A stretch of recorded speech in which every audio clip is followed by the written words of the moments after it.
Welcome back to Prince of Persia, the Two Thrones. Anyway, time to get on the... actually close relatively to the palace. So we just need to infiltrate it. Obviously, we can enter the front door because of the supposed invading army. But we can find another way thanks to the Prince acrobatics. Yay! Here we go. Another interesting thing... Yeah, I might as well talk a bit about the development of the game. Originally, this Prince of Persia game was supposed to be called... I forgot, Rivals or something. Oh. Essentially, it was supposed to have a different start, a different beginning. Originally, it was supposed to have the prince getting captured instead of Kailina, and instead having the prince to try to find a way to free himself, switching controls between Kailina and the prince, alternatively, and eventually fight the Dark Prince that was shown at the end of Warrior Within. Yes, Jova? Was Kailina also going to have some of her sand powers from back when she was a goddess? You know, like I don't remember, honestly. Because if it is, then I know. It could have made sense. If it is, then I know what became of that. What? The reboot. Like, seriously, think about it, the reboot. The prince has that special ally of his who is pretty much the metaphor for the Sands of Time. But you don't have the power of similar to the ones of Sands of Time in that game, Jova. They're completely different and situational. Honestly. Oh, come on, Theo. I mean, you can pretty much revive yourself from anything, and that's one of the... Jova, let's save that for when we actually get the reboot. In the meantime, can you actually give me a time? I think I'm a bit behind. Go ahead to 2 minutes and 15 seconds. 2:15, okay. We'll count you in. Sure. But essentially, yeah, but due to the meddling that I mentioned in the first part, it actually had to change some things, and we ended up with this plot. Which I honestly don't mind. I think it's a decent conclusion for the trilogy. So I don't know how to properly judge what was supposed to be the game.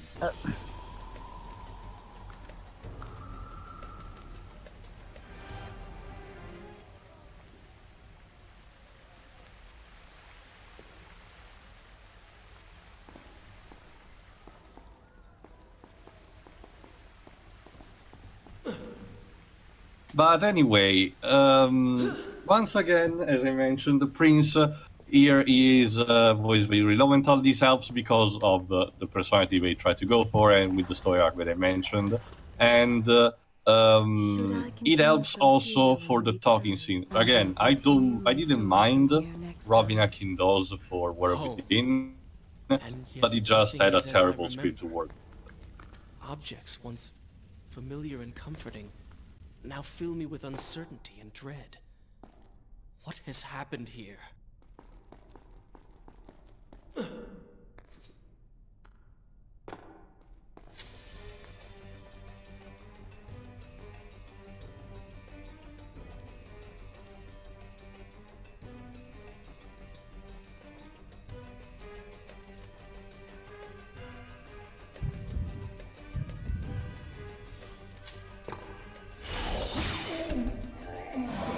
Anyway, there was also a PSP port of this game called Prince of Persia Rival Swords, I think. Okay, get ready in 3, 2, 1, click. Okay. Anyway, as I mentioned, there was a PSP port of this game and also a PSP port of Warrior Within, but why would you even want that? Like, it's Warrior Within, but with inferior graphics and frame rate. Ugh. Like this one, for this one I would understand more a bit of portability, I guess, but for War Within, no. But fun fact, I think I mentioned already, but there was actually a mobile version of this game, and I don't mean a smartphone version, I mean an actual cell phone Java game. Basically, to understand a bit, before mobile games became extremely popular with iOS and Android, there were actual Java video games made, as I mentioned, with Java on cell phones like Motorola or Nokia. And some of them were actual simplified ports of pre-existing games. Believe it or not, I actually played a version like that of Sonic 1, and it's quite similar to Sonic Genesis, if I have to say. Yes. Good. There were actually some hidden gems, like a game called Orcs and Elves, published by EA of all companies, which was so famous, well, relatively famous, but got such positive reception that it actually got an enhanced port on Nintendo DS, which functioned kind of like a dungeon crawler thing.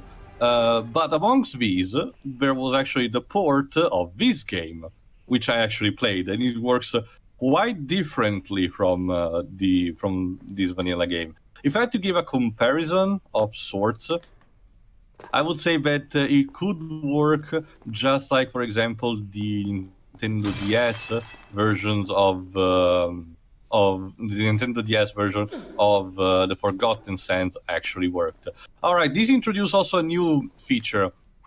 Grabbing with your dagger onto this hole in the walls, similar to the move that the prince does with the drapes, where he just hangs onto them and just pulls on the ground. Here, the prince can actually grab onto these things and hold and use them to move either up or to his left or right in order to actually move onto the walls, but from a solid standpoint, essentially. There you go, like so. That is actually cool, and they offer a bit more maneuverability, along with those pressure plates that makes you jump diagonally. Although it's not always clear where you're supposed to land, so it's similar to the points where you just press in, for example, Sonic 06 or Sonic Unleashed. You just press the button and you see the character moving somewhere. Anyway, here we go. Well, yeah, but as you mentioned, now we're actually in the palace, so we just need to, find who's everyone, like the prince's father or whoever was responsible for this attack. There we go. See? No, don't worry, Luis.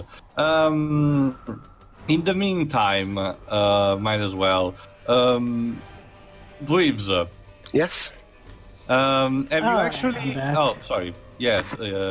But yeah, well, Joe, I was explaining, Joe, that the game introduced a bit too more gameplay mechanics. Essentially, things that help you more maneuverability onto the walls in order to help with the acrobatics. This game, I honestly think, balances a bit more and well enough the combat with the actual acrobatic stuff. There are a bit more puzzles and less just combat sections, which combined with the fact that the prince talks much more and so on, helps having a better experience overall, even if you may still have a sour taste from Warrior Within, essentially. Hey, you gonna ask something to you? Yes. Hold on, I think I forgot, but whatever. Point being, also, the breakable objects return, but they don't always give you sand. Later on, you will actually get sand from them, but for the moment, they're just obstacles. Also, another thing, as I mentioned about the camera, the fact that you don't normally have the fixed camera, it's not really a problem because, again, thanks to the maneuverability of the camera, you're able to actually identify the points where you're supposed to go, like I did just there. A similar thing happened between the two Castlevania Lords of Shadows game. The first one had a fixed camera, while the second had a moving one. But essentially, the experience was the same. It just was used in a different manner. It's just that it just wasn't fitting with what Castlevania had been during the years. But I still find it enjoyable overall. There we go. Well, Dweebs, have you tried? Might as well ask you. Have you tried any of the Castlevania games? Hold on. No. No, not really. Forced to run and hide, sneaking about like a common thief, hunting my own city. Sucks, don't it? Also, you don't have it a as lot bad as Also, At least you don't reverse have Aladdin reference again. Funny. Anyway, another interesting, for example, this room has an interesting mechanic. You can potentially, there you go, attract the guard like so, and then use the advantage point to, well, your advantage. Or you can just do like I did, and use the other advantage point between the columns there. There we go. Come on. There you go. Unfortunately, again, the timing needs to be well enough in order to perform the execution moves. So it's a bit of a bummer in case you fail and to start the combat. Especially because the prince starts with relatively low health. Like compared to Warrior Within, your health is relatively minimal.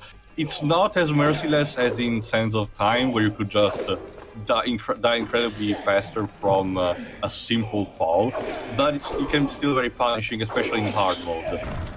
There you go. That's another execution move that was introduced in Warrior Within, but I just show it here.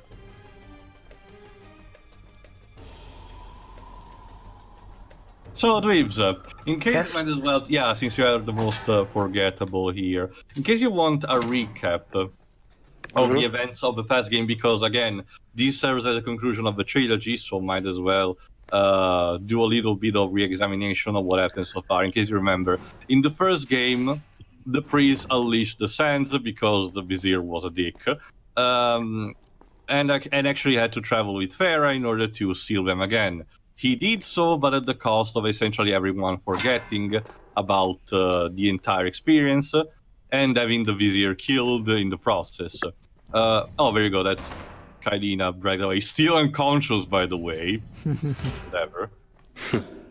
The second game was about the prince essentially running away from the Daka, which was a fail-safe maneuver from the Sands themselves, and essentially traveling to the Island of Time and finding an incredibly convoluted way to actually prevent the Sands from existing, and so essentially avoiding the Dark having a quarrel with him. But apparently, in turn, in turn, Babylonia has been under attack, and the prince needs to know now who has been responsible for this. Believe it or not, the game actually has thrown you some clues of who may be end attack, but we'll actually discover that in the next I think I know who it is. See you for that. See you then. See you then.